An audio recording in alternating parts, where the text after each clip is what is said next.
के भाई अशरफ का साला सद्दाम दुबई में मौज काट रहा है, फोटो खिंचवा रहा है। पिछले दिनों उसकी ये तस्वीर सोशल मीडिया पर वायरल हुई, जिसके बाद यूपी पुलिस उसकी धरपकड़ की कोशिश कर रही है। उसके बारे में ज्यादा जानकारी भी जुटाई जा रही है।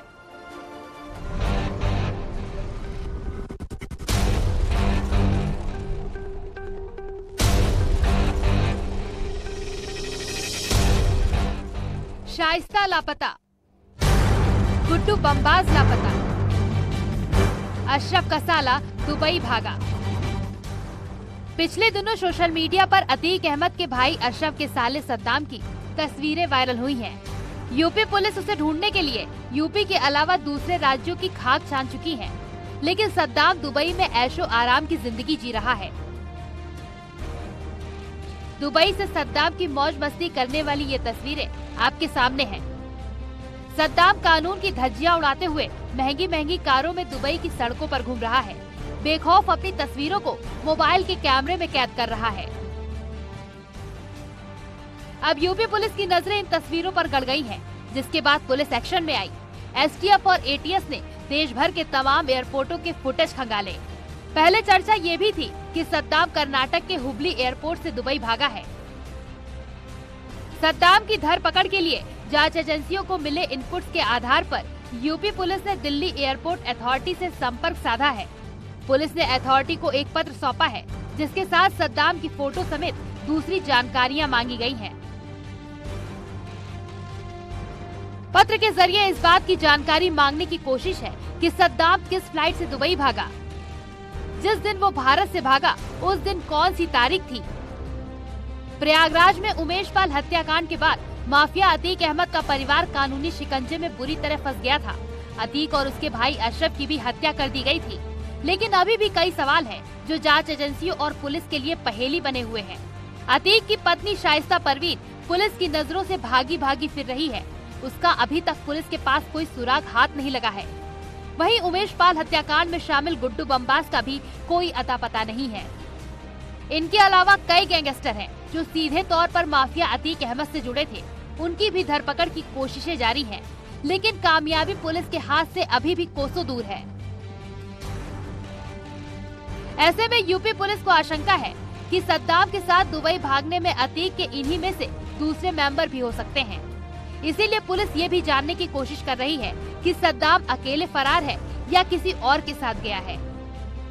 माफिया अतीक अहमद के भाई अशरफ के साले सद्दाम की तलाश यूपी पुलिस ने तेज कर दी है।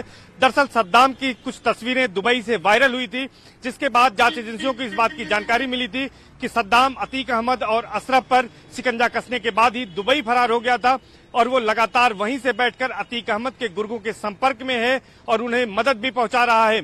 इसको लेकर अब यूपी पुलिस ने दिल्ली एयरपोर्ट अथॉरिटी को एक पत्र भेजा है। इसके साथ ही साथ सद्दाम की फोटोज और डिटेल भी भेजे हैं और यह जानने की कोशिश कर रही है कि आखिर सद्दाम किस तारीख को और किस फ्लाइट से दिल्ली से दुबई के लिए फरार हुआ था।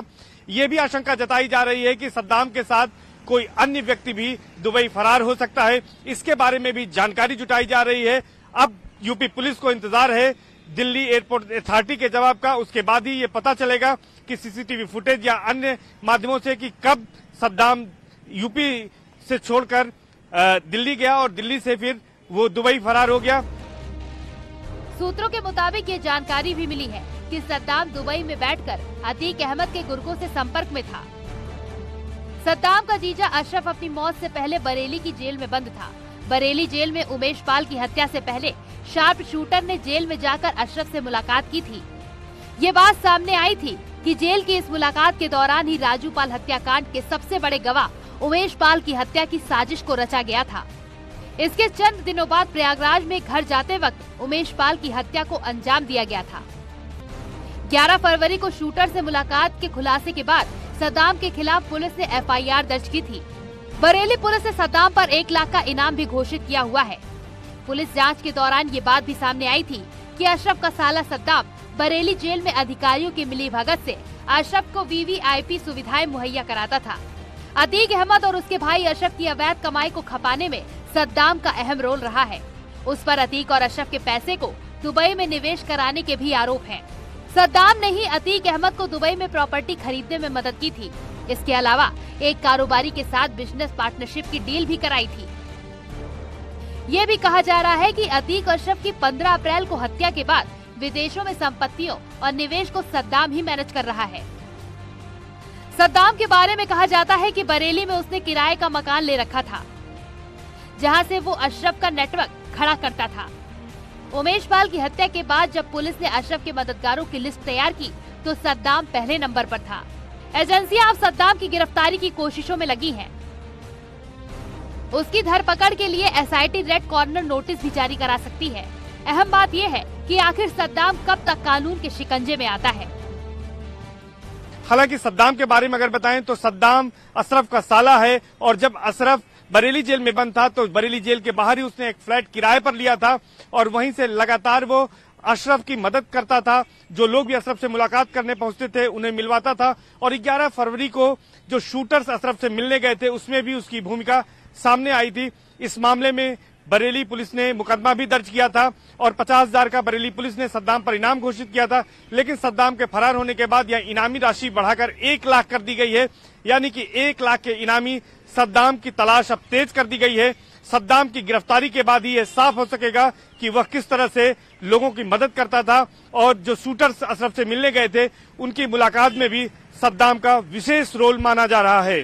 कैमरा पर्सन संजीव मिश्रा के साथ सर्वेश दुबे, न्यूज़ 18 प्रयागराज।